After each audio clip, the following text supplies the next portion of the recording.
2026ஆம் ஆண்டுக்கான புதிய பள்ளி தவணை தொடங்கியுள்ள நிலையில் நாடெங்கிலும் தமிழ் பள்ளிகளில் பதிவான முதலாம் ஆண்டு மாணவர்களின் பதிவுகள் அதிர்ச்சியை ஏற்படுத்தியுள்ளது. 2025ஆம் ஆண்டில் 11,021ஆக இருந்த மாணவர்களின் எண்ணிக்கை இவ்வாண்டில் 10,330ஆக குறைந்திருப்பதை மலேசிய தமிழ் பள்ளி மேலாளர் வாரிய கூட்டமைப்பின் தரவுகள் காட்டுகின்றன.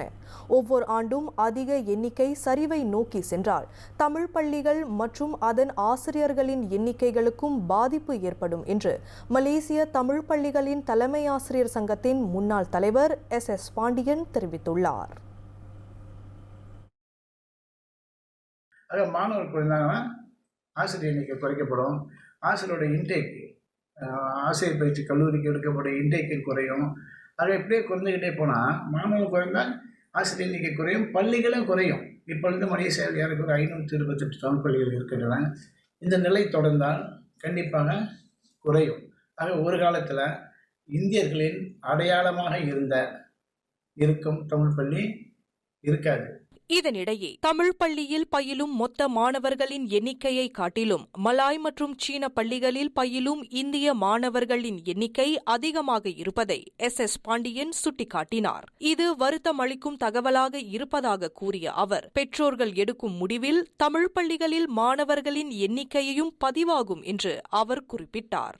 தமிழ் பள்ளிகளை படிக்கும் மாணவர்கள் 72,000, மற்ற மொழி பள்ளிகளில் படிக்கும் மாணவர்கள் எண்ணிக்கை 77,000. தமிழ் பள்ளிக்கு அனுப்பணும், ஏன் சீன பள்ளிக்கு அனுப்பணும், ஏன் தேசிய பள்ளிக்கு அனுப்பணுன்ற முடிவு எடுக்கிறது அவங்க. ஸோ அது என்னென்னா, தமிழ் பால் உணர்வு உள்ளவங்க தமிழ் மொழிக்கு அனுப்புகிறாங்க, தமிழ் பள்ளிக்கு அனுப்புகிறாங்க. அதாவது தமிழ் உணர்வு உயர்வை தரும் என்ற நோக்கத்தில் அவங்க அனுப்புகிறாங்க. சமுதாயத்தில் பிள்ளைகளின் பிறப்பு விகிதம் குறைந்து வரும் நிலையில் தமிழ் பள்ளிகளில் மாணவர்களின் எண்ணிக்கையும் குறைவதாக பாண்டியன் தெரிவித்தார். இதனிடையே தோட்டப்புறங்களில் தமிழ் பள்ளிகள் இருந்தாலும் அங்குள்ள மக்கள் தொகை குறைந்து கொண்டு வருகிறது. அரசாங்கம் இதனை கருத்தில் கொண்டு செயல்பட்டால் தமிழ் பள்ளிகளில் மாணவர்களின் எண்ணிக்கை அதிகரிப்பதற்கு வாய்ப்பு இருப்பதாக அவர் விளக்கினார். பட்டணப்புறங்களில் மக்கள் தொகை அதிகமாக இருக்குது, ஸ்கூலோட எண்ணிக்கை அங்கே குறைவாக இருக்குது. ஆக இங்கு அதிகமான பள்ளிகள், குறைவான மாணவர்கள், அங்கே அதிகமான மாணவர்கள், குறைவான பள்ளிகள். ஆக இதே நிலை தொடர்ந்தால் சரிப்பட்டு வராது. அப்போ இது அரசாங்கம் என்ன செய்யலாம், அல்லது அரசியல் தலைவர்கள் என்ன செய்யலாம், இந்த தோட்டப்புறங்களோட சின்ன பள்ளிகள், அதாவது மாணவர்கள் மிகவும் குறைந்த அளவில் உள்ள பள்ளிகளை மாணவர்கள் அதிகமாக, அதாவது மக்கள் தொகை அதிகமாக இருக்கும் இடத்துக்கு மாற்றினால் ஒழிய மாணவர் எண்ணிக்கையை நம்ம அதிகப்படுத்த முடியாது. தமிழ் பள்ளிகளின் மாணவர்களின் எண்ணிக்கை குறைந்து கொண்டு வருவது தொடர்பான கருத்துக்களை கேட்டறிய பர்னாமா செய்திகள் தொடர்பு கொண்டபோது பாண்டி